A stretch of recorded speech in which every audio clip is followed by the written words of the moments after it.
últimos 5 anos em várias cidades brasileiras. E a ideia surgiu quando um casal viajava pelo país, dando palestras e cursos sobre sexo e educação sexual.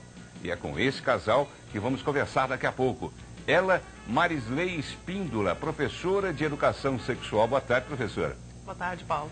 E ele, o casal, formando o casal, o Emídio Silva Brasileiro, que é advogado e escritor, né, Emídio? Boa tarde para você. Boa tarde, Paulo. Um prazer. Daqui a pouco a gente vai falar sobre esse livro, sobre essas questões, com a sua participação. Mas também vamos sair do sexo e ir para a música, porque estamos recebendo aqui o cantador, compositor Xangai, que esta noite se apresenta no Jotas Pizzaria e Restaurante aqui em Goiânia, né, Xangai? Boa tarde para você. Boa tarde, Paulo. Boa tarde. Prazer em rever você Goiânia. aqui.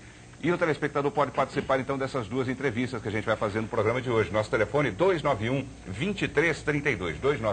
291-2332. E com certeza o Chico Afa, que assiste todos os dias o programa, cantador goiano dos melhores, vai participar não só pelo telefone, mas com certeza à noite também, né? Tem convidados especiais, né, Xangai? Claro. Com certeza. E a gente confere com a Ione outros assuntos de hoje, né, Ione? Boa tarde para você. Boa tarde, Paulo. Boa tarde para você, telespectador. Bancada Federal do PMDB goiano articula a participação de Goiás no governo de Fernando Henrique Cardoso. E você ainda confere nesta edição. Mercosul garante produtos importados para consumidor do Estado já a partir de janeiro de 95. Vamos ver agora com os nossos repórteres outros destaques desta quarta-feira, 21 de dezembro, que é início do verão. Governador eleito Maguito Vilela promete concluir na sexta-feira a equipe de governo. Hoje, mais 4 nomes foram anunciados. Aprovada em primeira votação a redução do valor venal dos imóveis de Goiânia. Com isso, IPTU e ITU também podem ser reduzidos. Os detalhes daqui a pouco no Jornal do Meio-Dia.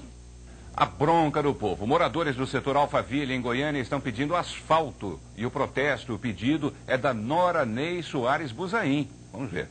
Mas já fica registrado, né? O pedido da Nora Ney Soares Buzaim é em relação a asfalto lá no setor Alphaville, em Goiânia. Não deu para ouvir a bronca agora, mas você já sabe, daqui a pouco a gente reprisa, e aí sim com áudio, né? A gente espera pelo menos, e o diretor técnico do Dermu Compave, Rogério Mendonça, vai responder a bronca no bloco de notícias.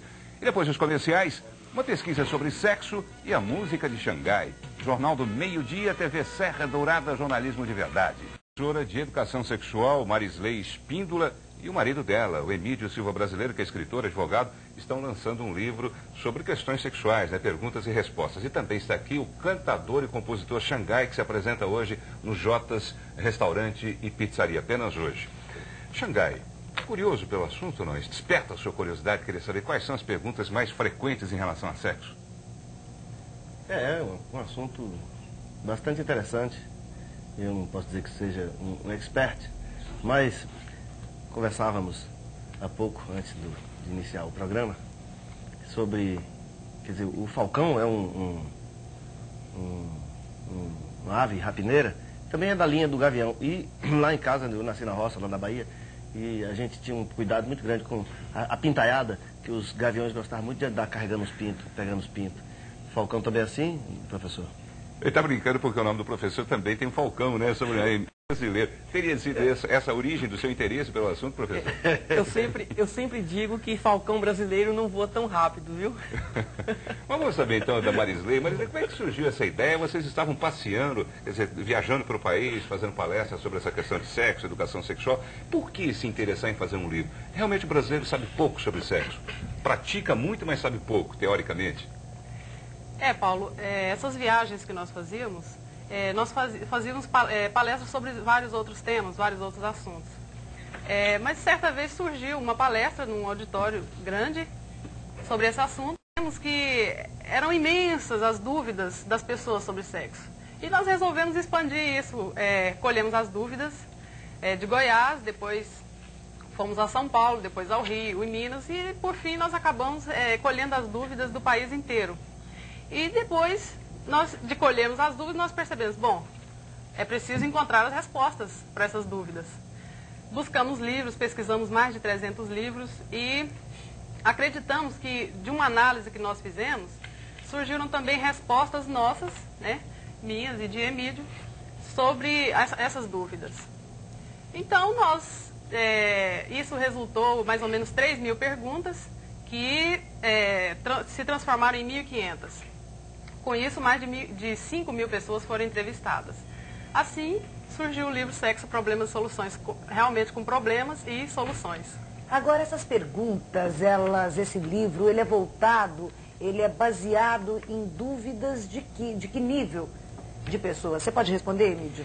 Olha, nível social, econômico? Olha, essas dúvidas, elas foram colhidas da faixa etária de 10 a 65 anos de idade.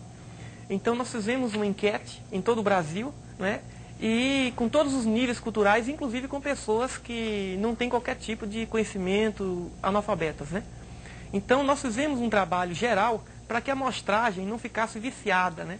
Para que não ficasse apenas uma pesquisa direcionada a quem tem interesse sobre sexualidade, a um curso de nível mais específico, né? A estudantes de psicologia, de psicanálise. Então, teria que alcançar um universo maior possível para podermos fazer um trabalho bem mais amplo. Emílio, você disse que pesquisou pessoas a partir dos 10 anos de idade. A partir dos 10 anos, as pessoas já estão praticando sexo no Brasil? Não, mas tem dúvidas. Tem dúvidas, né? A partir de que ano, mais ou menos, deu para detectar que já se entra na vida sexual ativa? Olha, aqui no Brasil, essa iniciação sexual, ela começa muito cedo, principalmente em relação aos homens. Porque a nossa cultura latina, ela é muito ligada à questão de poder permitir ao homem um relacionamento sexual mais cedo do que a mulher. Geralmente o menino com 14, 15 anos já está se adentrando na vida sexual, muitas vezes sem o devido preparo, sem a devida responsabilidade. Muitas vezes forçado pela própria família, que quer provar que o filho é macho. Pela família e também por toda uma conjuntura social que permite isso. Agora, se isso acontece, a pergunta é da Amália, telespectadora da cidade de Rio Verde, por que então algumas escolas ainda resistem em introduzir a disciplina educação sexual, Marisley? Olha, desde a década de 60 que houve uma liberação das informações a respeito do sexo. Começou a ter o sexo livre, começaram a se falar abertamente sobre sexo. Mas acontece, Paulo, que não adianta só informar, é preciso formar. Então, eu acredito que os pais ficam com medo de, nas escolas, se falar muito sobre o sexo e não se formar na criança ou no adolescente uma ideia correta do relacionamento sexual, das funções verdadeiras do sexo. Mas eu espero que, no futuro, todas as escolas possam ter uma educação sexual com responsabilidade. Perguntas vêm de todas as partes. A gente vai começar a ouvir agora nas ruas. A gente foi saber algumas perguntas, algumas dúvidas mais frequentes da população. Vamos ver qual é a primeira pergunta que a gente tem. Eu queria saber sobre a camisinha, se ela realmente é segura pra gente. Pra pessoa que é solteira e casada, entendeu? Emílio, você poderia responder? Com todo prazer. Olha, existem